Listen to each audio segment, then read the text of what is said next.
అందుకని 5వ అధ్యాయం 9వ వచనంలో ఏముంది? మత్తయి సువార్తలో, సమాధానపరచువారు ధన్యులు, వారు దేవుని కుమారులు. సమాధానపరిచేవారు. మనము సమాధానంతో ఉండాలి, దేవునితో సమాధాన పరిచేవారముగా ఉండాలి. సమాధానపరిచేవారు ధన్యులు. మనం సమాధానంతో ఉండొచ్చేమో, కానీ సమాధాన పరిచేవారు ధన్యులు అంటున్నాడు అక్కడ. ఎవరిని సమాధానపరచాలి? నా సహోదరుణ్ణి దేవునితో సమాధానపరచాలి. నా చుట్టుపక్కల ఉన్న వారిని దేవునితో పరచాలి. వాళ్ళే కుమారులు, వాళ్ళే కుమార్తెలు కదండి. సమాధానపరచువారు ధన్యులు, దేవుని కుమారులు అనబడతారు. వాళ్ళు కుమారులు అనబడతారు, వాళ్ళు కుమార్తెలు అనబడతారు. వారు పరలోక రాజ్య వారసులుగా చేయబడతారు. వారి ప్రార్థనను దేవుడు వింటాడు.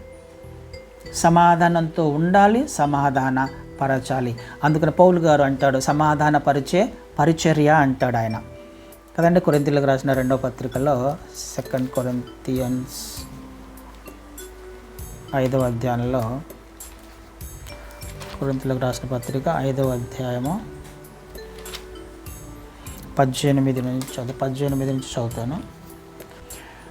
ఏం చేస్తున్నాడు పౌలు గారు? సమాధాన పరిచర్య చేస్తున్నాడు. బతిమలాడుకుంటున్నాడు.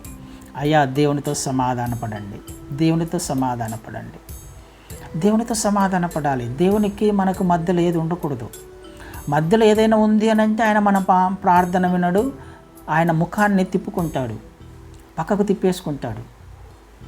సమాధానపరిచే పరిచర్య దేవుడు నీకు, నాకు, మనకు ఇచ్చాడు.